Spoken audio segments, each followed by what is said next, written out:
కొద్ది రోజుల్లోనే జూలై 21న 2024 ఆషాఢ పౌర్ణిమ వస్తుంది. ఆషాఢ పౌర్ణిమ గురించి మనం ఎందుకు మాట్లాడుకోవాలి అంటే ఆ రోజు గురు పూర్ణిమ. గురు పూర్ణిమలో అసలు గురువెవరు అనేది మనం ఆలోచించాలి. సనాతనవాదులు చెప్పే దాని ప్రకారం మనకు చదువు చెప్పిన గురువులను పాదపూజ చేసి వారి ఆశీర్వాదం తీసుకోవాలి అని చెబుతారు. అది మంచిదే, పెద్దలను గౌరవించటం మంచి పనే. కానీ అసలు ఆ గురు పూర్ణిమ ఎందుకు ఎలా ఏర్పడింది? సంప్రదాయవాదులు చెప్పే దాని ప్రకారము గు అంటే అంధకారము, రు అంటే దాన్ని నిరోధించేది, తొలగించేది. గురు ఎవరు అంటే మనలో ఉన్న అంధకారాన్ని తొలగించేవారు గురువు. సంప్రదాయవాదులు, వైదిక మతస్థులు ఇట్లాంటివన్నీ బాగా చెప్పారు. వారి పురాణాల్లో నుంచి అనేక శ్లోకాలు చదివి శివుడు పార్వతికి ఇన్ని శ్లోకాలలో ఇన్నిన్ని విషయాలు చెప్పాడు అనేది కూడా వల్లెవేస్తుంటారు. సరే, మనం ఆ లోతుల్లోకి పోవాల్సిన పని లేదు. ఎందుకంటే శివుడు ఎవరు, పార్వతి ఎవరు, వాళ్ళు ఏ కాలంలో జీవించారు అనే ప్రశ్నలకు వాళ్ళ దగ్గర జవాబు లేదు కాబట్టి వాళ్ళు వాటికి సమాధానాలు చెప్పలేరు. కల్పిత పాత్రలకు, కల్పించుకున్న దేవుళ్లకు భజనలు చేస్తూ బతికే వాళ్ళు, అట్లా విశ్వసిస్తున్న వాళ్ళు, వాళ్ళను విశ్వసించనీయండి, మనకు దానితో సంబంధం లేదు. కానీ వాస్తవంగా నిజాల వైపు వెళ్లాలనుకుంటే హేతుబద్ధంగా వైజ్ఞానిక దృక్పథంతో విషయాన్ని విశ్లేషించాలనుకుంటే మనం తప్పకుండా చరిత్రలోకి వెళ్ళాలి, గత కాలంలోకి వెళ్ళాలి. గురు పూర్ణిమకు ఏమిటి సంబంధం? గురు పూర్ణిమకు ఇప్పుడు మనం జరుపుకునే దానికి ఎట్లా మార్చబడింది? గురు పూర్ణిమ మనం జరుపుకునే గురు పూర్ణిమ లాగా కాదు. ఒకప్పుడు అది బౌద్ధం నుంచి మనకు వచ్చింది.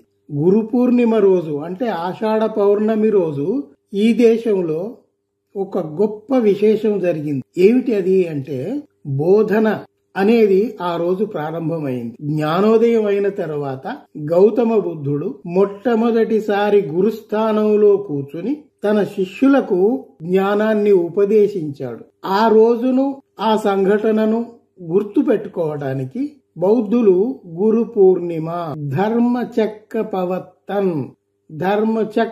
పవత్తన్ అనే దినాన్ని వాళ్ళు ఏర్పరచుకున్నారు. అంటే మొట్టమొదటిసారి బోధన, ఉపదేశం అట్లాంటివన్నీ బుద్ధుడు ప్రారంభించాడు అని చెప్పటానికి వాళ్ళు దాన్ని జరుపుతున్నారు. సరే, తర్వాత కాలంలో వైదికులు అనేక రకాలుగా మార్చుకుంటూ వచ్చారు. శిల్పాలు మార్చారు, ఆరామాలు మార్చారు, సాహిత్యం మార్చారు, అనేక రకాలుగా అన్ని మార్చారు. అట్లాగే గురు పూర్ణిమ యొక్క భావాన్ని కూడా మార్చారు. అసలు గురు పూర్ణిమ ఆషాఢ పౌర్ణమి రోజు చేసేది ధమ్మచక్ పవత్తన్. ఆ రోజు గౌతమ బుద్ధుడు సారనాథులో తన శిష్యులను కూర్చోబెట్టుకుని గురుస్థానం నుంచి ఉపదేశించాడు, బోధన ప్రారంభించాడు.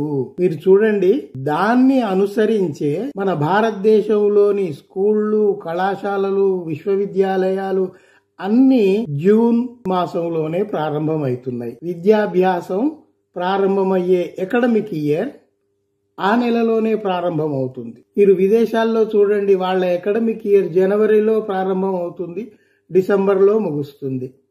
మనది అలా కాదు. మనము బౌద్ధం నుంచి చాలా తీసుకున్నాము. ఆ ధర్మచక్రాన్ని మనం జెండా మీద పెట్టుకున్నాము. అట్లాగే ఈ గురు పూర్ణిమను కూడా తీసుకున్నాము. అయితే కాలగర్భంలో ఇవన్నీ మార్చి వేరే రకమైన అర్థాలు చెప్పి జనాల్ని డైవర్ట్ చేశారు. అది వేరే విషయం. అందువల్ల మనము గురు పూర్ణిమ అనగానే గౌతమ బుద్ధుడిని ఎందుకు గుర్తు చేసుకోవాలి అంటే, నేను ఇందాకే చెప్పినట్టు ఆయన బోధనను, ఉపదేశాన్ని ఆ రోజు ప్రారంభించాడు. ఆయనను గురుస్థానం ఎవరిచ్చారయ్యా? ఎవరు? ప్రపంచం ఒప్పుకుంది.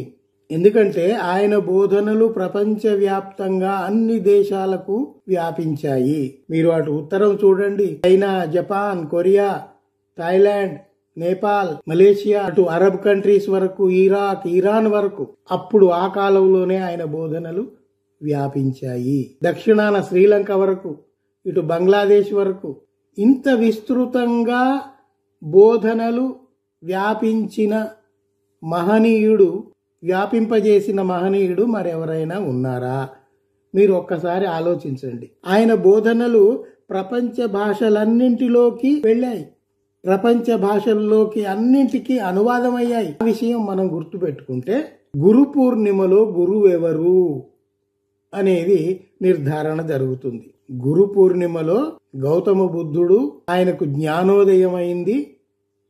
అయిన తర్వాత సారనాథులో మొదటిసారి బోధన చేశాడు.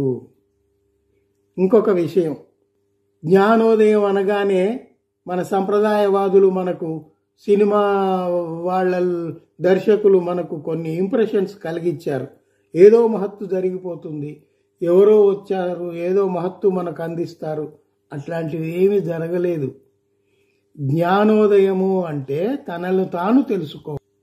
బుద్ధుడు జ్ఞానం ఎందుకు చేయమన్నాడంటే, బయట కాదు నీ లోపలికి నువ్వు ప్రయాణించు అని చెప్పాడు. అదే జ్ఞానోదయం.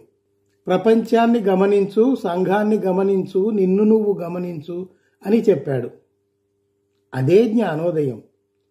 ఎవరిని వారు తెలుసుకోవటం అనేది చాలా గొప్ప విద్య. అందువల్ల ఆ తరువాత ఆయన బోధన చేపట్టాడు కాబట్టి దాన్ని గురు పూర్ణిమ అని మనం అంటున్నాం.